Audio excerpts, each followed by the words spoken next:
When Bedwars first started out, there was 4 modes. Now, there's 2 more.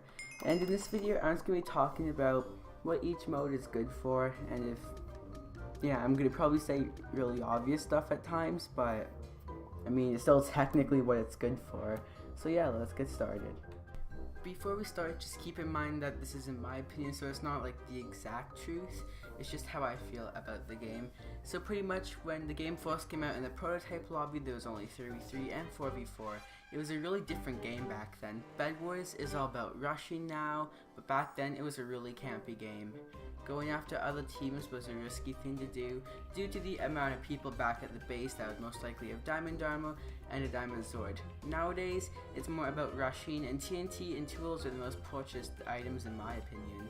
I think part of the reason it was so campy back then is because no one really knew how to speed bridge, and only 3v3 and 4v4 were out at the time, so you always needed a party if you wanted to do well.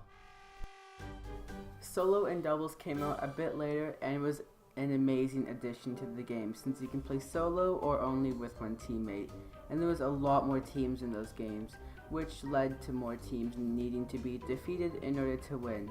And now that we covered how things were back then, let's talk about how the modes are now, and let's start with solo. Solo is generally nice to play if you just feel like playing Bedwars and if you don't want to find a team, or if you just want to play solo. I like it for challenges since it more so focuses on what all you can do, and it's completely up to you to win, whereas you can't have a teammate to carry you, so it's all up to you. And it is pretty good if you want to overall improve your stats, such as kills, final kills, breaking beds, wins, and so on, and there are 8 people total in the game. This is my favorite mode for Bedwars. You have another teammate, which is always nice because having teammates is just something nice to have. And this mode is even better than solo for getting stats, in my opinion, since there are 2 people on each team, which means more final kills and stuff. The team upgrades are the same price as solo, so buying them is a good option to win, assuming you are not playing bingo.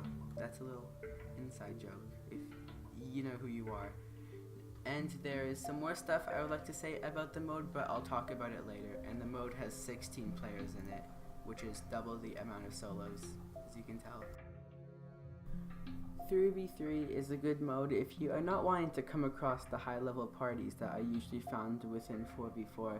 It's almost the same thing as 4v4, but it has 12 people compared to 16 people.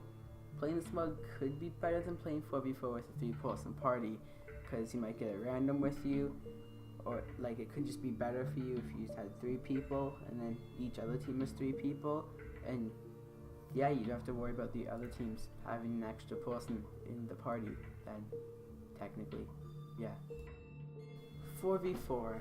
This mode is really good for win streaks since there is only 3 other teams and you have 4 people in a party, which means you can quickly eliminate all the other teams, and alongside with the win streak you will still get beds and final kills.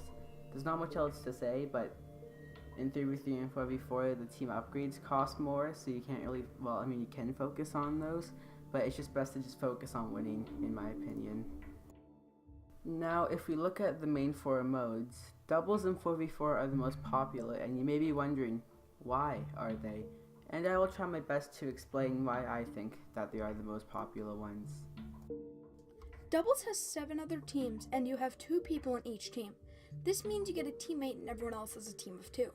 This mode is good for focusing on breaking beds and getting final kills, since 4v4 has 4 teams with 4 people, and 16 minus 4 equals 12, which means there are 12 opponents.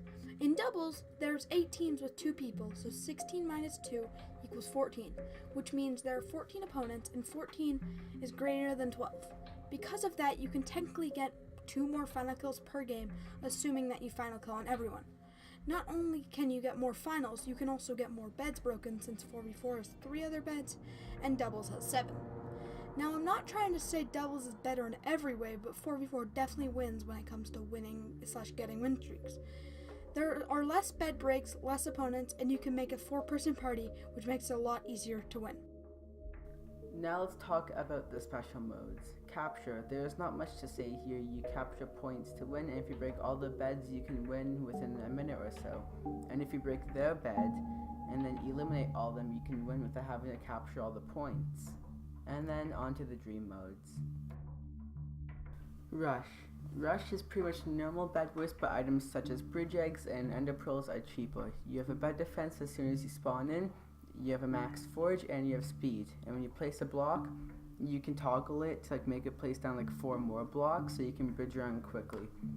And then there's ultimate. Personally, my favorite dream mode, where you can choose from a variety of classes and use certain abilities. I like swordsman because you can dash and teleport back to where you were shortly after the dash. And castle.